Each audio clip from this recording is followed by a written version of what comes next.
नमस्कार दोस्तों, आज की न्यूज में आपका स्वागत है। दोस्तों, लगातार भयंकर होते इजराइल हमास युद्ध के बीच भारत के लिए एक शानदार खबर निकल कर आई है। अभी तक इस खबर को केवल भारतीय एजेंसीज ही अनुमान लगा रही थी, लेकिन इस खबर के आने के बाद ये स्पष्ट हो गया है कि सारी विदेशी एजेंसीज भविष्य में भारत को विश्व की टॉप 3 अर्थव्यवस्था के रूप में देखना शुरू कर चुकी हैं। तो चलिए जानते हैं सारी खबर, लेकिन आपसे रिक्वेस्ट है कि चैनल को सब्सक्राइब कर लीजिए, क्योंकि यहाँ आपको डिफेंस, फाइनेंस और फॉरेन पॉलिसी पर वीडियोस रोज मिलते हैं। तो दोस्तों, पिछले काफी समय से भारतीय एजेंसीज ये अनुमान लगा रही थी कि 2028 से 2030 के मध्य तक भारत विश्व की तीसरी अर्थव्यवस्था बन जाएगा।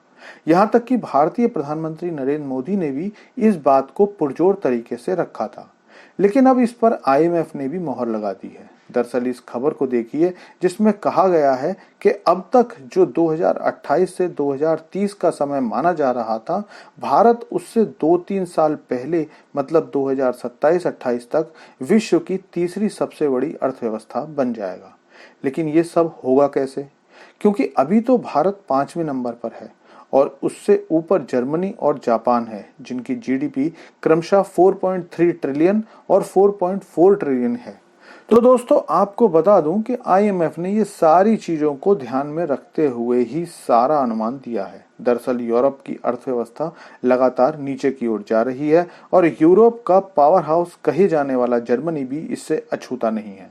और अनुमान है कि जुलाई 2023 से सितंबर 2023 के दौरान के क्वार्टर में जर्मनी की GDP ग्रोथ 0.5% से भी नीचे रहने वाली है। दूसरी ओर भारत के डायरेक्ट टैक्स कलेक्शन ही 11.07 लाख करोड़ हो गए हैं, जो पिछले साल के इसी क्वार्टर से लगभग 18% ज्यादा है।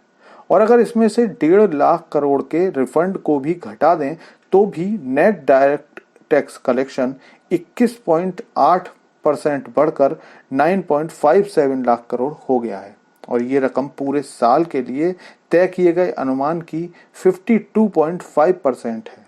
पूरे साल के लिए इसे 18.23 लाख करोड़ रुपए निर्धारित किया गया था।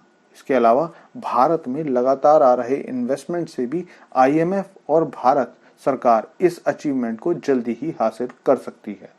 भारतीय अर्थव्यवस्था पर अब विदेशी एजेंसीज को कितना विश्वास है, इसका अंदाजा आप अब अगली खबर से लगा सकते हैं कि दुनिया की एक बड़ी investment company JP Morgan Chase Bharat में होने वाले बिजनेसेस में $40 बिलियन का इन्वेस्टमेंट करने वाली है।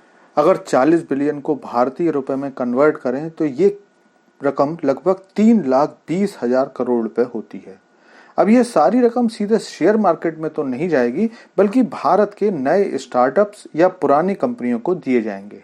ये सारा इन्वेस्टमेंट 2024 के मध्य से आना शुरू हो जाएगा और JP Morgan जैसी कंपनी अपना पैसा वहीं लगाती हैं जहां से उन्हें मोटे रिटर्न की उम्मीद होती है। ऐसे में भारत से अच्छा बाजार कोई दूसरा हो ही नहीं सकता, क्योंकि एक तो भारत में पॉलिटिकल स्टेबिलिटी है और दूसरे इकोनॉमिकल स्टेबिलिटी के साथ साथ एक रैपिड ग्रोथ के आसार भी इन कंपनीज को दिख रहे हैं। दोस्तों, थैंक्स फॉर वॉचिंग वीडियो।